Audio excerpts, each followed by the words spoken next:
अस्सलाम वालेकुम नाज़रीन इकराम। उस इंडियन नयाद मलेशिया में रहने वाली खातून की खबर पूरी दुनिया को हैरान कर रही है, जिसको डेली 700 किलोमीटर सफ़र करना पड़ता है। आखिर ये खातून क्यों है, इतना तवील सफ़र डेली इसे क्यों करना पड़ता है, इसकी मुलाजमत क्या है। दूसरी हैरान कुन बात इस खातून ने यह की है कि ये सफ़र मैं डेली हवाई जहाज़ से करती हूँ। अगर मैं हवाई जहाज़ के बजाय अपनी किसी ज़ाती कार से, ट्रेन से या किसी भी दूसरे ज़रिए से करूँगी तो यह सफ़र मुझे बहुत महंगा पड़ेगा।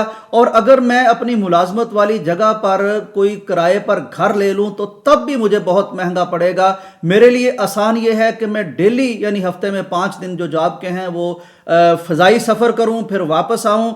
नाजरीन, दुनिया इस बात से हैरान है, लेकिन मेरे लिए इस खबर में हैरानी की वजह दूसरी है। वो ये है कि ये सारा सफ़र ये सिर्फ इसलिए करती है चूँकि ये माँ है। एक ममता का अनोखा रूप इस औरत से हमारे सामने आता है। इस खातून का नाम है रिचल कौर। ये इंडियन खातून है, मलेशिया की एयर एशिया फ़ज़ाई कंपनी में काम करती है। ये फ़ज़ाई मेज़बान नहीं है, एयर होस्टेस नहीं है कि इसको सफ़र करना पड़े। दरअसल ये फिनांस के शोबे में काम करती है। ये कहती है कि पहले मैं ये जब सफ़र करती थी तो मैंने अपने दफ्तर के करीब ही किराए पर एक घर ले लिया था और मैं वीकेंड पे अपने घर अपने मियाँ के पास आती थी। लेकिन जब मेरे 2 बच्चे पैदा हुए तो फिर मेरे अंदर की ममता ने मुझे दुश्वार कर दिया कि मैं वहाँ कहीं रहूँ। लिहाजा मैं अब डेली ये 4 बजे सुबह उठती हैं, 5 बजे तक एयरपोर्ट पहुँचती हैं और पौने 7 बजे ये अपने दफ्तर में अपनी जॉब पर पहुँच जाती हैं। और इसी तरह फिर इनको ये वक्त लगता है वापस आने के लिए। लेकिन कहती हैं कि जब मैं घर में पहुँचती हूँ तो ये 700 किलोमीटर का तारीखी तवील तरीन और रिकॉर्ड सफ़र मैं अपने बच्चों को देखकर भूल जाती हूँ। माँ के दिल में अल्लाह तबारक व तआला ने जो मोहब्बत रखी है वो कई गुना ज्यादा रखी है, इसलिए उसका दर्जा भी 3 गुना ज्यादा रखा है। एक दफा का तज़किरा है, रसूल मुकर्रम सल्लल्लाहु अलैहि वसल्लम के पास कुछ कैदी लाए गए। उनमें एक औरत थी जो माँ थी, उसका बच्चा गुम हो चुका था। वो तड़पती फिर रही थी, दौड़ती फिर रही थी, इधर उधर अपने बच्चे की तलाश में ममता की मारी वो फिर रही थी। अचानक उसे बच्चा नजर आया। हदीस में तज़किरा नहीं है कि उसी का, मेरा ख्याल उसी का बच्चा होगा।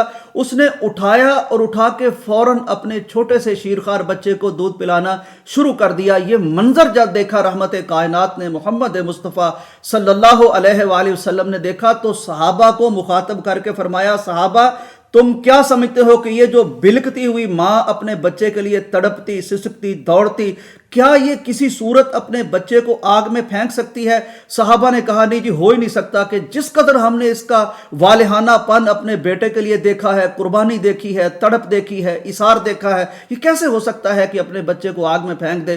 तो नबी अलैहिस्सलाम ने इरशाद फरमाया, सहाबा फिर याद रखो, ये माँ अगर बच्चे को नहीं फेंक सकती तो अल्लाह तबारक व तआला इस माँ से कहीं ज्यादा अपने बंदे पर मेहरबान है, मोहब्बत करने वाला है। लिहाजा वो भी अपने बंदे को जहन्नम में नहीं फेंक सकता। नाज़रीन इकराम, इन सारी बातों से समझ ये आती है कि माँ को अल्लाह तबारक व तआला ने कोई अलग ही मखलूक बनाया है, अलग ही दिल अता फरमाया है, अलग ही ममता अता फरमाई है। और इस माँ की वजह से बच्चों की परवरिश में इतनी कुर्बानियाँ, इतना इसार कि एक माँ 700 किलोमीटर वो सफ़र करती है और सिर्फ इसलिए कि मैं जाके अपने बच्चों के पास रात गुजारूँ, सुबह फिर ड्यूटी पर जाती है। इस वाक़या ने ये सारी अहादीस मेरे जहन में ताज़ा कर दी। अब आखिर में करना क्या है? करना हमने, औलादों ने, बच्चों ने, बच्चियों ने, ये है कि याद रखना है कि इस माँ की वजह से अल्लाह तबारक व तआला ने हमें यहाँ तक पहुँचाया है। इस माँ ने पेट में रखा, इस माँ ने कुल्फतें उठाई, इस माँ ने इसार किए, इस माँ ने कुर्बानियाँ की,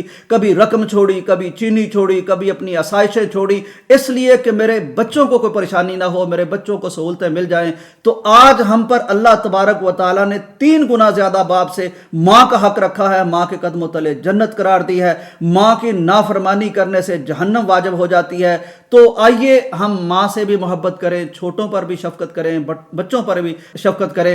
ये बहुत शानदार तरीका है अल्लाह की जन्नत पाने का। इस पर नबी अलैहिस्सलाम की हदीस गवाह है, आपकी बशारत गवाह है। इजाज़त दीजिए, अल्लाह हाफिज़।